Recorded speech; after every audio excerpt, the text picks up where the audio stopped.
Summer heat ను cool shades తో beat చేయండి. Mister opticals mister cool offer up to 75% of in summer glasses. వీసాలు అలాగే యూకేలో ఉద్యోగ అవకాశాలు, స్పాన్సర్షిప్స్ ఇలా ఇప్పిస్తానంటూ తమని చీట్ చేశారంటూ ఇప్పటికే యూట్యూబర్ నందూస్ వరల్డ్, సో నందూస్కు సంబంధించి ఆమె భర్త మీద కూడా ఇప్పటికే పోలీస్ కేసు నమోదైనటువంటి విషయం తెలిసింది. అయితే ఇప్పుడు గవర్నమెంట్ కూడా ఈ ఇష్యూని చాలా సీరియస్గా తీసుకుంది. పోలీసులు కూడా తమ ఇన్వెస్టిగేషన్ను పూర్తి స్థాయిలో కాన్సన్ట్రేట్ చేశారు. ముఖ్యంగా లుక్అవుట్ నోటీసులు జారీ చేశారు. అయితే ఇప్పుడు వీళ్ళని యూకే నుంచి ఇండియాకి తీసుకొచ్చి అరెస్ట్ చేసే అవకాశం ఉందా? అసలు లుక్అవుట్ నోటీసులు ఏ విషయాల్లో జారీ చేస్తారు తెలుసుకునే ప్రయత్నం చేద్దాం. మనతో పాటున్నారు హైకోర్టు అడ్వకేట్ నాగరాజు గారు. నాగరాజు గారు నమస్తే అండి. నమస్తే అండి. నాగరాజు గారు, గత ఒక వారం 10 రోజుల నుంచి కూడా ఎక్కడ చూసినా మీడియాలోనూ సోషల్ మీడియాలోనూ ఒక యూట్యూబర్గా ఫేమస్ అయినటువంటి నందుకు సంబంధించినటువంటి కేసు గురించి పెద్ద ఎత్తున డిస్కషన్ నడుస్తుంది. నిజంగా వాళ్ళకు వచ్చినటువంటి ఆ సెలబ్రిటీ స్టేటస్ని ఇన్ఫ్లుయెన్సర్గా ఉన్న వాళ్ళు ఈ విధంగా ఒక క్రైమ్కి పాల్పడి చీటింగ్ చేసినటువంటి పరిస్థితుల్లో వీళ్ళ మీద ఎలాంటి శిక్షలు పడే అవకాశం ఉంది? ఇప్పుడు ఇది ఓన్లీ ఎఫ్ఐఆర్ స్టేజ్ లో ఉంది కాబట్టి క్రైమ్ ఇన్వెస్టిగేషన్ పోలీస్ ఆఫీసర్ చేయాలి. ప్రధానంగా ఇన్సిడెంట్ లో నందు స్కామ్ అని చెప్పి మనం అంటున్నాం. ఇంకా ఇక్కడ ఉన్నటువంటి రమనందన అని చెప్పేసి ఆమె పైన వీళ్ళ పైన ఏదైతే ఆంధ్రప్రదేశ్ ఇబ్రాహీం పట్నం పోలీస్ స్టేషన్ లో క్రైమ్ రిజిస్టర్ అయింది. ఇంకా వేరియస్ పోలీస్ స్టేషన్స్ లో కూడా క్రైమ్ రిజిస్టర్ అయినట్టు తెలుస్తుంది. వీళ్ళు యూకే మరియు ఇతర దేశాలలో ఏదైతే స్కామ్ చేసిండ్రు అనే అలిగేషన్ ఏదైతే ఉందో ఇప్పుడు ఇది ఫైనాన్షియల్ ఫ్రాడ్ కిందకి వస్తుంది. ఫ్రాడ్ ఏదైతే ఉందో ఎస్టాబ్లిష్మెంట్ చేయాలంటే పోలీస్ ఇన్వెస్టిగేషన్ కంపల్సరీ కావాల్సి ఉంటుంది. ఒకవేళ కంపల్సరీ అయింది అంటే వాళ్ళను ఇన్వెస్టిగేట్ చేసే పద్ధతిలో కోర్టు పర్మిషన్ తీసుకొని వాళ్ళకి లుక్అవుట్ నోటీసు జారీ చేసే పరిస్థితులు కోర్టు ద్వారా లీగల్ గా యాక్షన్ ఈ విధంగా ఉంటుంది. తర్వాత వాళ్ళకి లుక్అవుట్ నోటీస్ ఇచ్చిన తర్వాత అంటే ఫస్ట్ ప్రైమా ఫేసి వాళ్ళ ఇన్వెస్టిగేషన్ పూర్తి అయిన తర్వాత కోర్టు పర్మిషన్ తీసుకొని లుక్అవుట్ నోటీస్ జారీ చేయాల్సిన ఇష్యూ జరిగితే అప్పుడు తర్వాత వాళ్ళను ఇంటర్పోల్ కి కంప్లైంట్ చేసి లుక్అవుట్ నోటీస్ ద్వారా వాళ్ళను స్వదేశానికి పిలిపించి ఇక్కడ ఇన్వెస్టిగేషన్ జరిపే పద్ధతి జరుగుతుంది. సో అంటే ఇక్కడి నుంచి అక్కడ ఉన్నటువంటి పోలీస్ అధికారులతో మాట్లాడి సో వాళ్ళ ద్వారా ఇన్వెస్టిగేషన్ చేసే పరిస్థితి ఉందంటారా? ఇంత సీరియస్నెస్ ఉందంటారా ఈ కేసులో? 100% ఫైనాన్షియల్ ట్రాన్సాక్షన్స్ ఏదైతే అకౌంటబిలిటీ ఉంది కదా, ఒకరికొకరికి ట్రాన్స్ఫర్ అయినట్టు స్టేట్మెంట్స్, బ్యాంక్ స్టేట్మెంట్స్ కానీ ఇంకా ఇవి ఉన్నాయని చెప్పి అలిగేషన్స్ ఉన్నాయి కాబట్టి ఖచ్చితంగా వాళ్ళ కన్వర్సేషన్ అవన్నీ కూడా పోలీస్ వారు గ్యాదర్ చేస్తారు. ఇప్పుడు కొత్తగా సవరించబడ్డటువంటి క్రిమినల్ మేజర్ యాక్ట్స్ ఏదైతే ఉన్నాయో బిఎన్ఎస్ఎస్ అంటే పాత సిఆర్పిసి పద్ధతి ప్రకారం ఈ ఫైనాన్షియల్ ఫ్రాడ్స్ మీద చాలా సీరియస్ గా కొత్తగా మనం అమెండ్ చేయడం జరిగింది. ఖచ్చితంగా చట్ట ప్రకారంగా ఆ ఇన్వెస్టిగేషన్ జరుగుతుంది.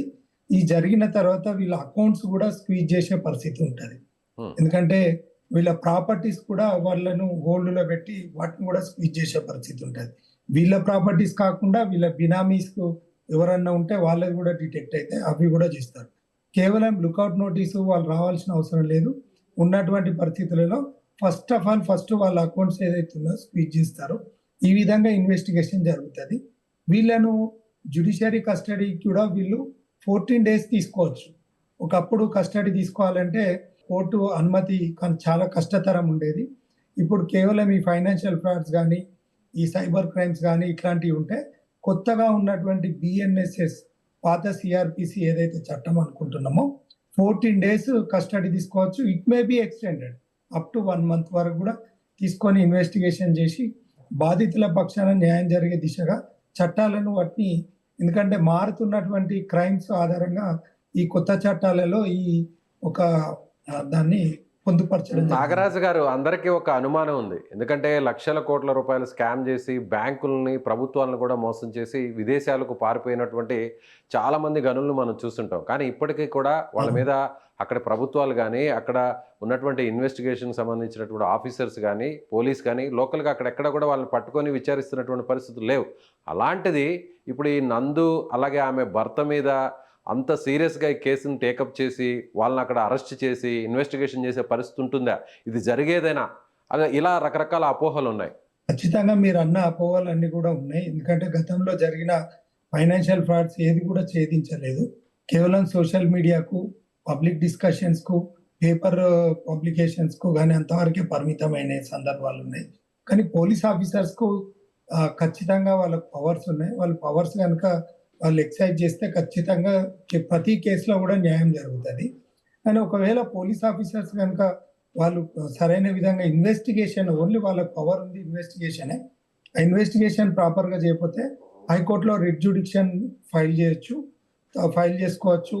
ఆ ప్రాపర్ గా ఏదైతే లోకల్ కోర్ట్స్ లో కూడా మనం క్రిమినల్ కేసెస్ ఉన్నాయి కాబట్టి వాళ్ళని ఇన్వెస్టిగేషన్ చేస్తలేరని కూడా వాళ్ళకు మనకు జేఎఫ్సిఎం సంబంధిత కోర్టులో కూడా, లోయర్ కోర్ట్స్ లో కూడా మనం పిటిషన్స్ ఫైల్ చేయొచ్చు. అలాగే నాగరాజు గారు, ఇప్పుడు జనరల్గా ఒక రాష్ట్రం నుంచి ఇంకొక రాష్ట్రంలో నిందితులు ఉంటేనో వాళ్ళని పట్టుకోవడానికి, వాళ్ళని అదుపులోకి తీసుకోవడానికి, విచారించడానికే కొంత టెక్నికల్గా ఒక ప్రాబ్లం ఉంటుంది. అది పోలీసులు అలాగే రాష్ట్రాలకు సంబంధించినటువంటి ఆయా శాఖల మధ్య. కానీ ఇప్పుడు ఏకంగా విదేశాలు, అందులోనూ యూకే లాంటి ఒక డెవలప్డ్ కంట్రీకి సంబంధించినటువంటి అక్కడున్న ఇన్వెస్టిగేషన్ ఆఫీసర్స్ని మాట్లాడాలన్నా కూడా ఈ స్థాయిలో జరగాలి అంటే టెక్నికల్గా అది ఎలా జరగాలి? అంటే ఇక్కడ ఏ స్థాయి ఆఫీసర్స్, ఏ స్థాయి గవర్నమెంట్లో ఉన్నటువంటి పెద్దలు ఇన్వాల్వ్ అయితే అక్కడ వీళ్ళ మీద విచారణ జరిగే అవకాశం ఉంది అంటారు. జనరల్గా ప్రొసీజర్ ఎలా ఉంటుంది? దీనికి పెద్దల ఇన్వాల్వ్మెంట్ అవసరం లేదు. చట్టం తన పని తాను చేసుకుంటూ పోతే ఖచ్చితంగా న్యాయం జరుగుతుంది. అది ఎలా? యూకే లాంటి దేశాలలో ఖచ్చితంగా వాళ్ళ దగ్గర ఉన్నటువంటి చట్టాలు చాలా దృఢంగా ఉంటాయి. అంటే వాళ్ళు ఏంటంటే స్ట్రాంగ్, వాళ్ళకు డిలే సిస్టమ్ ఉండదు, ఇమ్మీడియట్ గా డిస్పోజ్ చేస్తారు. With in days, with in months లోపల, 2-3 మంత్స్ లోపల ఒక క్రైమ్ అది కంపల్సరీ అది డిటెక్ట్ అవుతుంది, డిస్పోజ్ అవుతుంది. అది వాట్ ఎవర్ ఇట్ ఈస్, అది ఏదన్నా కానీ డిస్పోజ్ అవుతుంది. కానీ వీళ్ళు ప్రాపర్ గా అప్రోచ్ కావాల్సిన అవసరం ఉంటుంది. దీనికి కేవలం ఎవరైతే ఉన్నారో SHO is a final authority. ఆయన స్టేషన్ హౌస్ ఆఫీసర్ ఏదైతే ఎక్కడైతే క్రైమ్ రిజిస్టర్ అవుతుందో అది ఉంటుంది. ఆ జిల్లాకు సంబంధించిన సిపి గారు లెటర్ పెడితే అక్కడ నుండి ఏదైతే కోర్టు పర్మిషన్ తీసుకొని ఇమీడియట్ గా అక్కడ యూకే ఏది లాస్ కి కనుక ఎండార్స్ చేసుకుంటే ఖచ్చితంగా వాళ్ళను మనకు హ్యాండ్ ఓవర్ చేసే పద్ధతి ఉంటుంది. ఒకవేళ లేదు అంటే మనము ఇక్కడ నుండి మనకు ఇంటర్పోల్ ద్వారా పర్మిషన్ తీసుకొని మన పోలీస్ పోయి కూడా అక్కడ వాళ్ళ సాయం తీసుకొని అరెస్ట్ చేసి తీసుకొని రావచ్చు. ఓకే. సో నిజంగా ఇప్పుడు ఈ కేసులో అక్కడ ఉన్నటువంటి సెక్షన్స్ కానీ, ఉన్న పరిస్థితులు కానీ, బాధితులకు సంబంధించినటువంటి వాళ్ళు ఎంత మోసపోయారనేటువంటి ఆ ఇన్ఫర్మేషన్ కానీ, రోజు రోజు కూడా స్కామ్కి సంబంధించినటువంటి విక్టిమ్స్ సంఖ్య కూడా పెరుగుతుంది. సో ఈ కేసులో పర్టికులర్గా అక్కడున్న సెక్షన్స్ని బట్టి సో ఎన్ని రోజుల లోపల, ఎంత టైం లోపల వాళ్ళని అదుపులోకి తీసుకునే అవకాశం ఉంది, లేదంటే డైరెక్ట్గా ఇండియాకు పిలిపించే అవకాశం ఉంది, ఇక్కడ అరెస్ట్ చేసే అవకాశం ఉంది? ఇండియాకు పిలిపించుకునే అవకాశం ఉండాలి. ఎందుకంటే ఈ క్రైమ్ ఇన్వెస్టిగేషన్ కావాలి, ఎస్టాబ్లిష్మెంట్ కావాలి. ఫైనల్ రిపోర్ట్ తయారైన తర్వాతనే వాళ్ళు అయితే రెడ్ కార్నర్ నోటీస్ వాళ్ళకు పంపించడం జరుగుతుంది. కానీ దీనికి ఇది చీటింగ్ గ్రౌండ్ కింద వస్తుంది. అబౌట్ 10 years క్రైమ్ కిందకి తీసుకున్న ఉంటది. 10 years క్రైమ్ కిందకి వస్తుంది కాబట్టి ఖచ్చితంగా ఇది non bailable section. Whatever it is bailable or non bailable, ఏదైనా కూడా క్రైమ్ ఈజ్ క్రైమ్ కాబట్టి క్రైమ్ లో కంపల్సరీ వాళ్ళ ఇన్వాల్వ్మెంట్ ఉంది అని ప్రూవ్ అయితే కనుక ఖచ్చితంగా కోర్టు సాయంతో వాళ్ళను లుక్అవుట్ నోటీస్ ఇచ్చేసి వాళ్ళని ఇండియాకు పిలిపించి ఇన్వెస్టిగేషన్ చేసి వాళ్ళని ఖచ్చితంగా కన్విక్షన్ అయ్యే వరకు కూడా వాళ్ళ పాస్పోర్ట్ సీజ్ చేసేసి కేసు డిస్పోజ్ అయ్యే వరకు, అంటే ట్రయల్ కంప్లీట్ అయ్యే వరకు అది అండర్టేకింగ్ తీసుకొని వాళ్ళను out of station, out of కంట్రీకి పోకుండా వాళ్ళను అంటే ఇక్కడ కస్టడీ తీసుకొని వాళ్ళ పాస్పోర్ట్ సీజ్ చేసే పరిస్థితి ఉంటుంది.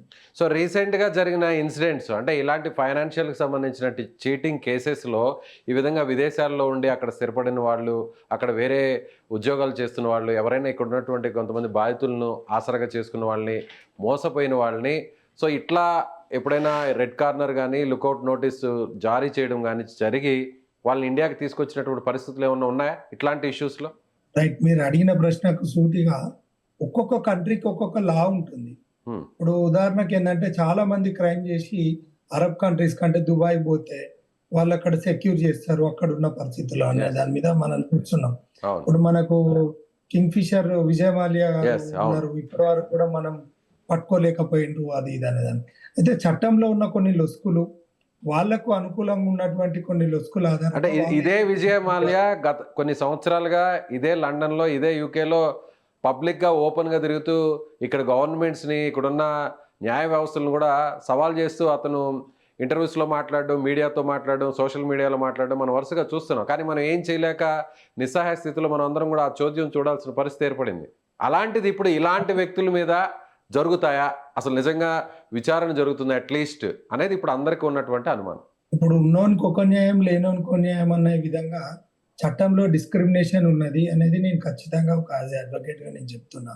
Hmm. ఎందుకంటే ప్రాక్టికల్ గా మేము ఒక జ్యుడిషియరీకి తోటి బార్ బెంచ్ రిలేషన్ లో మేము చూస్తున్నటువంటి అంశాలలో చాలా మన భారతదేశ చట్టాలలో ఇవి పురాతనమైన చట్టాలు, ఇవి ఆధునీకరించాల్సిన అవసరం ఉంది.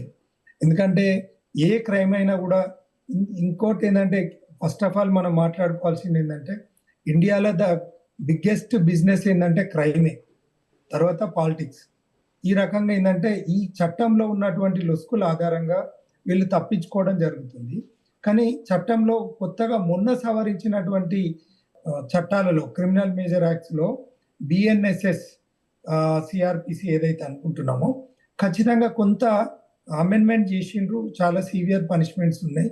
ఈ ఫైనాన్షియల్ ఫ్రాడ్స్ కింద మాత్రం కొంత బాధితుల పక్షాన కొంత మేలు జరిగే ఇన్వెస్టిగేషన్ ఫెసిలిటేట్స్ కల్పించిందని చెప్పుకోవచ్చు మనం.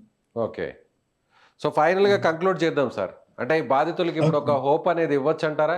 ఉంటుంది. ఇప్పుడున్న సెక్షన్స్ ప్రకారం కేసుకు సంబంధించిన పూర్వాపరాలు పరిశీలించిన తర్వాత యాజ్ ఏ సీనియర్ హైకోర్టు అడ్వకేట్గా సో ఖచ్చితంగా విక్టిమ్స్కి న్యాయం జరుగుతుందని భావించవచ్చు. చట్ట ప్రకారంగా చట్టంలో ఉన్నటువంటి ప్రొసీజర్స్ అన్ని కూడా ఫాలో అయ్యి ఒక పద్ధతి ప్రకారంగా పోతే, ఎందుకంటే ఇది సివిల్ క్రిమినల్ రెండు కేసెస్ కూడా వస్తాయి. రికవర్ ఆఫ్ మనీ కూడా వేసుకోవచ్చు, చీటింగ్ కూడా వేసుకోవచ్చు. ఈ రెండు కూడా పద్ధతి ప్రకారంగా పోతే, ఒకవేళ పోలీస్ ఇన్వెస్టిగేషన్ ప్రాపర్గా జరగలేదు అంటే హైకోర్టును ఆశ్రయించి రిట్ పిటిషన్ వేసుకొని ఒక పద్ధతిగా ఒక సినారియోగా పోతే కనుక ఖచ్చితంగా బాధితులకు న్యాయం 100% మనీ రికవరీ అయితే అవుతుంది. Right sir, thank you so much. Thank you.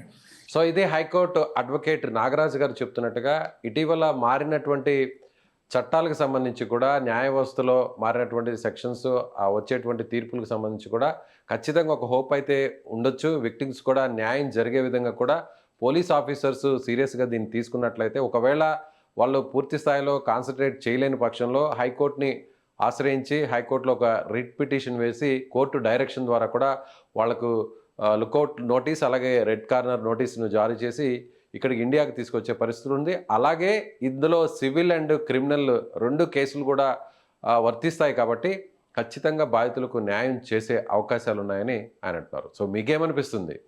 నందూస్కు సంబంధించి ఆమె భర్త మీద వచ్చినటువంటి ఆరోపణలు, కేసులకు సంబంధించి రోజుకు పెరుగుతున్నటువంటి బాధితుల సంఖ్యకు సంబంధించి ఖచ్చితంగా బాధితులకు న్యాయం జరుగుతుందని మీకు అనిపిస్తుందా? ఇలాంటి సెలబ్రిటీస్, ఇలాంటి సోషల్ మీడియా ఇన్ఫ్లుయెన్సర్స్ చేస్తున్నటువంటి దురాఘాతాలు, చీటింగ్ సంబంధించి కూడా మీ దగ్గర ఉన్న ఇన్ఫర్మేషన్ని కామెంట్ చేయండి. Thank you.